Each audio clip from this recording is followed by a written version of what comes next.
What he had to say, starting with his view on a possible recession.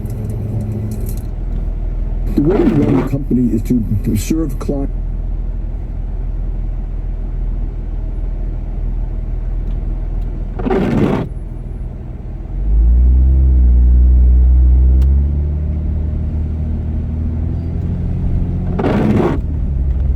Thick or thin.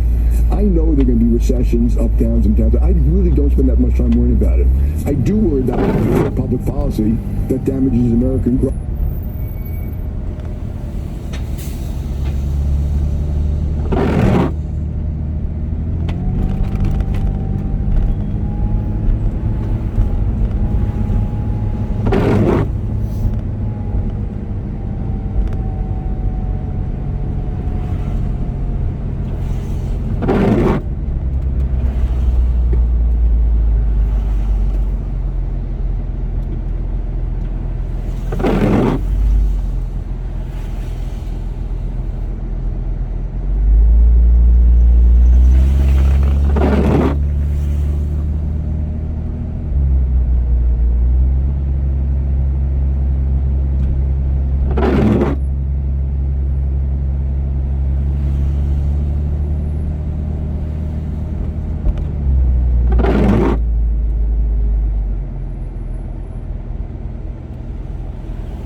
Is going way up or way down. I mean, a global conflict probably would be bad for JP Morgan.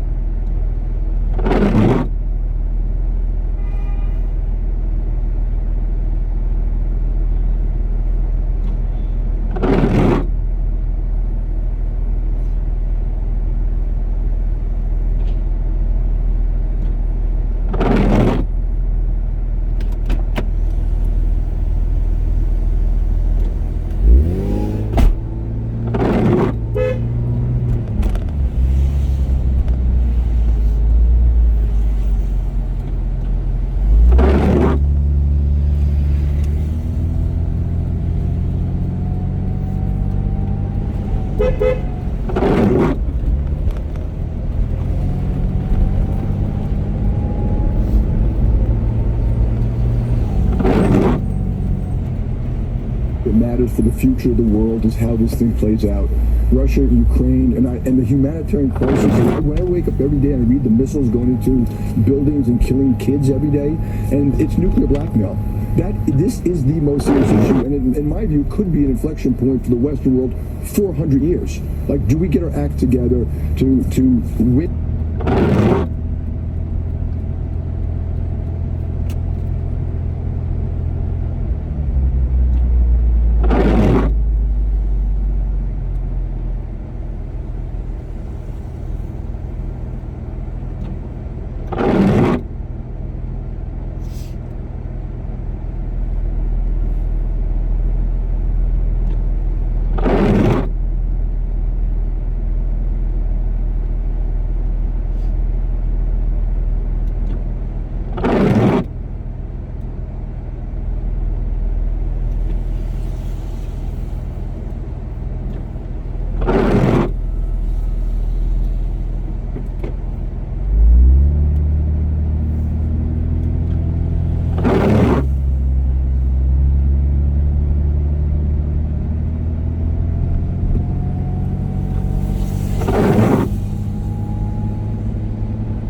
asking American companies not to go there.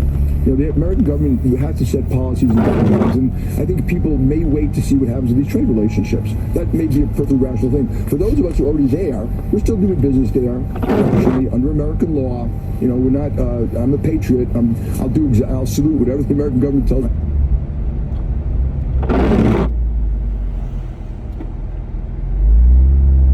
The debt ceiling be one of the things on your list that you worry about, that you give a lot of thought to, or? We should never question the creditworthiness of the United States government. That is sacrosanct. It should never happen. The Democrats going to blame all the Republicans, and Republicans are blaming the Democrats. I don't care who blames who. Even question is the wrong thing to do. That is just a part of the financial.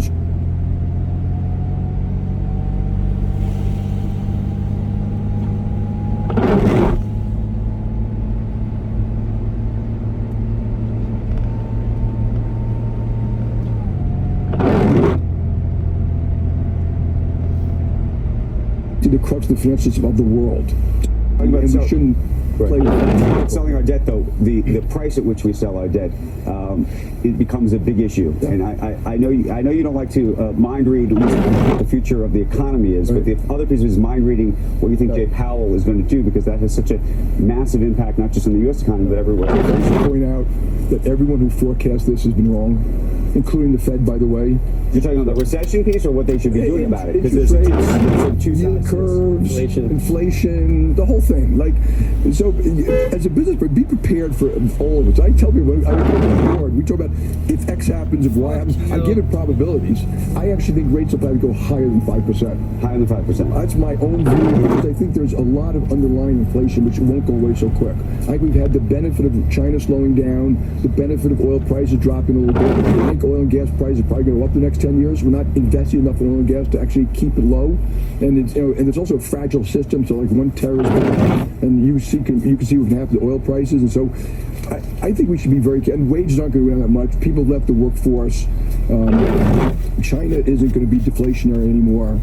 There are all these other factors taking place. I think it may have to be more than that. But again, if we have a mild recession, rates go to 6%, we're all going to be fine. We might have a mild recession at 4% rates, though. At 6%, it's not going to be a mild recession. And we look at all of that. So if you look at whatever you put on the yield curve, I could probably call up, make a phone call, and tell you what it would do to us and how we deal with it and stuff like that. So we're not in the company. I'm guessing what interest rate's going to be.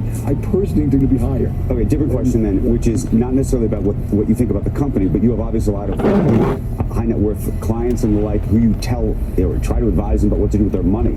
Given what you think is happening, what are you telling them there? I don't give financial advice for a lot of different reasons. Right. What is the Diamond family doing right now? I own a lot of JP Morgan, which I think is going to do quite well. And more JP Morgan or more Bitcoin? Is it basically proportional? What is Bitcoin? No, much more JP Morgan. Yeah, what's more JP Morgan? When you talk about probabilities, you have probabilities for some of these long tail events that you talk about too, that you present to the board? Well, no, some of the really fat tail ones, which are really bad, I don't put probabilities in that. I just say it's really small, but if it happens, what does it mean to us? So we have to do that too. We have to be able to survive anything. With the Fed, we do that stress test, but we do 100 a week. There's certain things you can't survive. Right. You can't survive a nuclear event, I don't think. That war would be a whole different issue, As much tinier one, and you survived it easily, but not something I think you're particularly happy or proud about, which is this issue about this business you bought that clearly was now a fraud. Yeah. What was the lesson of that? Oh, no, listen, I'm not talking about a particular thing. There are always lessons. We always will make mistakes. I tell our people who make mistakes, it's okay. And when we know what all the lessons are, I'll tell you what they were. We don't want our people to be afraid of making a mistake. I mean, that's a bad way to run a business. It's a bad way to run a country. Yes, you can make a small mistake. That you can make a small mistake. Yeah, you can't make big mistakes, and that's. Oh, right. We've made some pretty big mistakes sometimes. Do you have an opinion on what is going on at Goldman? If David called you and said, Jamie, I mean, I've always admired you. Could you just give me a little bit of advice on David and I are friends. And I know what they're going through, but I told David recently they did a pretty good job doing better than us in banking this year. So my hat's off to him on that. And I don't really know the consumer side that well. We obviously see the same numbers you do. you mentioned Bitcoin. You said you didn't know what we were talking about. We pretty much always have some crypto conversation with you. I'm just curious because I don't think we've talked to you since. I think all that's been a waste of time, and why you guys waste any breath on us totally drown me. Because you just think the whole thing just is Going to zero? Going to zero and it's fake? Bitcoin itself is a hyped up fraud. It's a pet rock. Back to that? Yeah, Really? Of course, yeah. So what do you make then of BlackRock and other firms that are investing in infrastructure? No, that's different. Blockchain is a technology ledger system that we use to move information. We've used it to do overnight repo, intraday repo. We've used it to move money. Right. So that is a ledger. That's a technology ledger type of thing that we think will be deployable. Remember, we've been talking about that for 12 years too, and very little's been done. There's some tokens that I agree with you on, but Bitcoin's based on a distributed ledger. It has all the characteristics of a store of value. It's immutable. It's scarce. Totally untrue. It's 21 million. Well, yeah, really. How do you know it's going to stop at 21 million? Because it's I mentioned Satoshi. Everyone says that. Well, maybe it's going to get to 21 million, and Satoshi's picture is going to come up and laugh at you all. It'll say, no. There is And by then, Satoshi will have taken out billions of dollars.